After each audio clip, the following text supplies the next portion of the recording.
जय श्री राम। योगानंदकरी रिपुक्षयकरी धर्मैकनिष्ठाकरी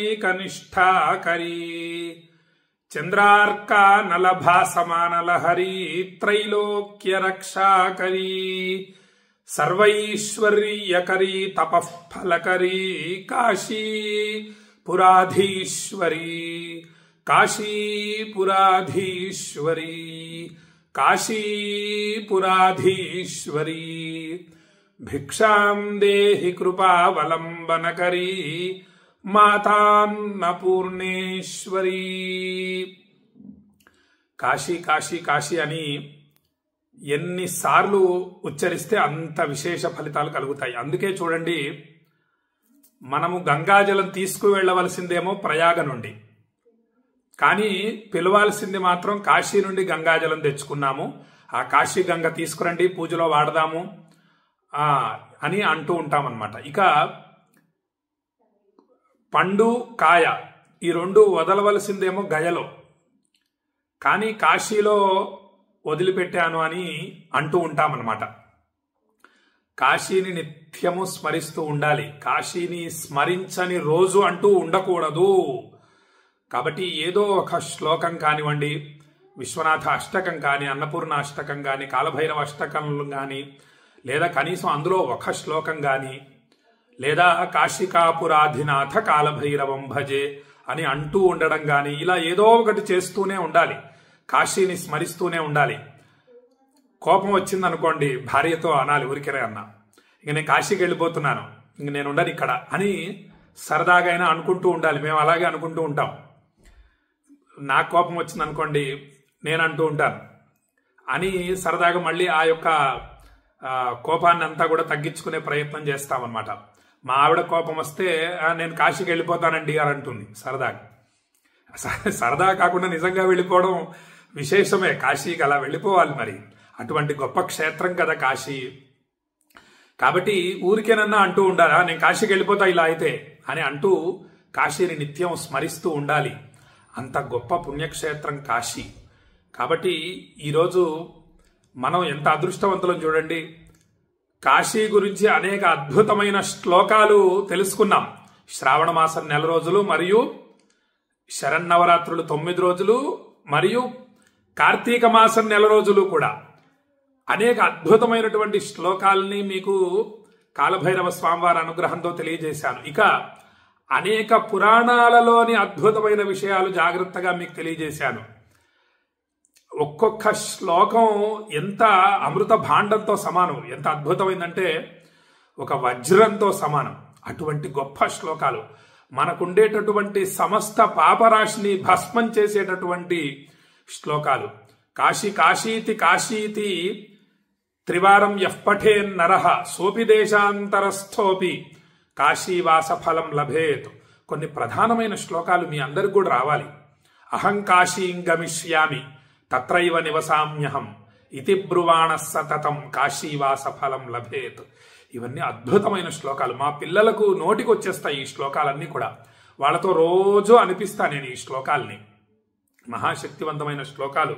మీ పిల్లలకు కూడా చక్కగా నేర్పించండి. ఇక కాశీ విశ్వనాథుడికి కార్తీక మాస దీక్ష అత్యంత వైభవంగా చేయటం జరుగుతోంది. అభిషేక పూజలన్నీ కూడా నిర్విఘ్నంగా కొనసాగుతున్నాయి. ఢుండి గణపతి మహిమ ఇదంతా కూడా.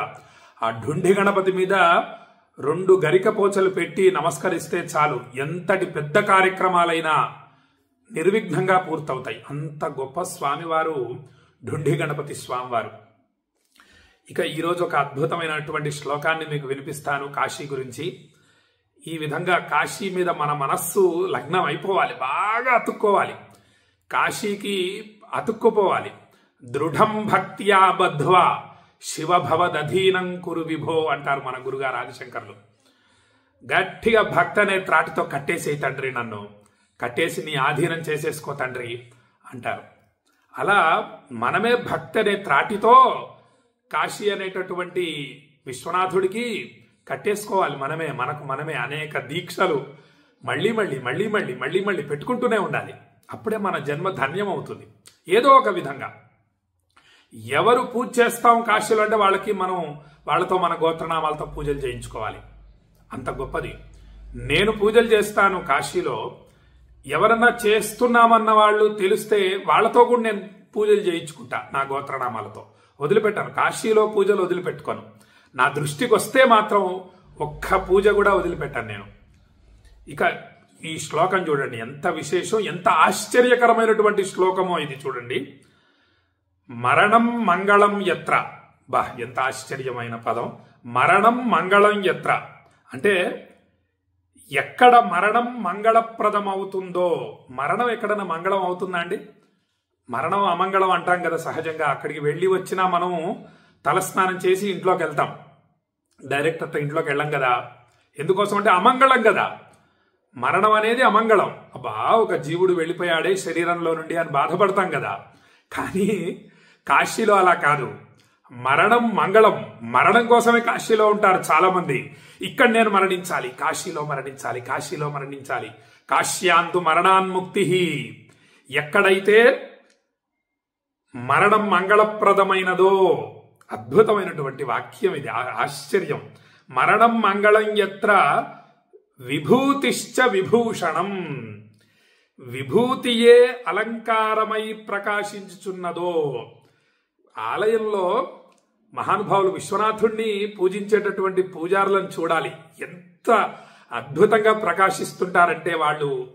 నేను ఎక్కడ కనపడ్డా వాళ్ళని వదిలిపెట్టను, వాళ్ళ పాదాలకు నమస్కరిస్తాను, యథాశక్తి దక్షిణిస్తాను. వాళ్ళు పాపం మహానుభావులు చక్కగా తీర్థం ఇస్తారు, విశ్వనాథుడిగా అభిషేకం చేసినటువంటి తీర్థం. ఎలా ఉంటారు, మంచి విభూతులు అలా పెట్టుకొని ప్రకాశిస్తూ ఉంటారు, అద్భుతంగా ప్రకాశిస్తుంటారు. శివగణాల అన్నట్లుగా ప్రకాశిస్తారు. నందీశ్వరుడు వీళ్ళేనా, అసలు సాక్షాత్తు విశ్వనాథుడు వీళ్ళేనా అన్నట్లుంటారు. ఒక్కొక్కరు విభూతి రేఖలు పెట్టి మంచి బొట్లు పెట్టుకొని చేతులకు విభూతిని అలంకరించుకొని ఉంటారు. చూడండి, విభూతియే అలంకారమై ప్రకాశించుచున్నదో. కాశీలో విభూతి పుండ్రాలే అలంకారం. అందరు అందరికీ కూడా పెట్టుకుంటూ ఉంటారు విభూతిని. అక్కడ అందరూ ఆ విశ్వనాథుడి ఆలయం ముందర విభూతి పెడుతూ ఉంటారు బ్రాహ్మలు. విభూతియే అలంకారమై ప్రకాశించుచున్నదో, కాషాయ వస్త్రం కౌపీనమగుచున్నదో. అట్టి కాశీ పుణ్యక్షేత్రమును మించిన పవిత్ర క్షేత్రం మరొకటి లేదు.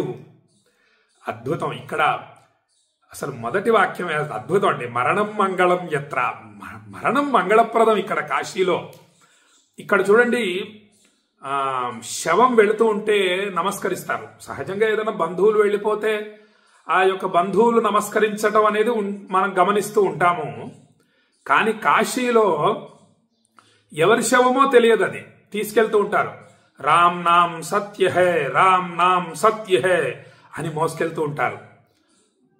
ఆ రోడ్డు మీద చాలా మంది ఆగి నమస్కరిస్తారు, జై శ్రీరామ్ అంటూ నమస్కరిస్తారు. అది మంగళప్రదమైంది. శవం కూడా శివస్వరూపమే. అంత గొప్పది కాశీ, అది కాశీ. ఇంకా ఆశ్చర్యకరమైనటువంటి విషయం ఏమిటంటే 365 రోజులు కూడా శవాలు కాల్తూనే ఉంటాయి. మణికర్ణికా ఘాట్ మరియు హరిశ్చంద్ర ఘాట్, ఈ 2 ఘాట్లలో ఆ చితి ఆగదసలు. పెద్ద కుంభవృష్టి పడుతూ ఉన్నా సరే ఆ జ్వాల ఆగదు. ఆ శవాలు కాల్తూనే ఉంటాయి, శవాలు కాల్తూనే ఉంటాయి, కాల్తూనే ఉంటాయి, కాల్తూనే ఉంటాయి.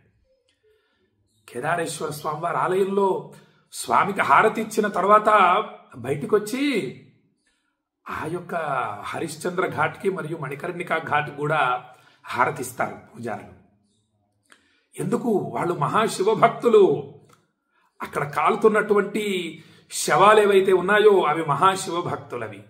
అందుకు వాళ్ళు హారతులు ఇస్తారు. ఇదొక అద్భుతం, అద్భుతం. కైలాసం ఇది కాశీ. ఎంత అద్భుతమైనటువంటి శ్లోకం. నాకైతే ఈ శ్లోకం విని బ్రహ్మానందం కలిగింది. విశ్వనాథుణ్ణి తాకటం చేత ఏ అనుభూతిని పొందానో ఈ శ్లోకం చూసిన తర్వాత నాకు చాలా ఆనందం కలిగిందని చెప్పి భక్తులకు తెలియజేస్తూ, శ్రీర్వర్చస్వమాజుష్యమారోగ్యమావిధాక్షోభామానం మహీయతే ధాన్యం ధనం పశుం బహుపుత్ర లాభం శత సంవత్సరం దీర్ఘమాయు శతమానం భవతి శతాయు పురుష శతేంద్రియ ఆయుష్యేవేంద్రియే ప్రతిష్టతి. కాశీ అన్నపూర్ణ విశాలాక్షి సమేత విశ్వేశ్వర స్వామి సంపూర్ణ అనుగ్రహ ప్రాప్తిరస్తు, ఆయురారోగ్య అష్టైశ్వర్యాభివృద్ధిరస్తు, మనోభీష్ట సిద్ధిరస్తు అని కాశీ నుండి భక్తులందరినీ ఆశీర్వదిస్తూ శివభక్తులైన మిమ్మల్ని అందరినీ కూడా ఆనందపరచాలని అనేక విషయాల్ని తెలియజేస్తూ రావడం జరుగుతోంది. భక్తులు ఆనందించినటువంటి భక్తులు జై శ్రీరామ్ అనేటటువంటి పుష్పాన్ని వాట్సాప్ ద్వారా పంపించగలరని చెప్పి కోరుతూ సెలవు తీసుకుంటున్నా. జై శ్రీరామ్. విశ్వనాథాయ మంగళం, విశ్వనాథాయ మంగళం, విశ్వనాథాయ మంగళం.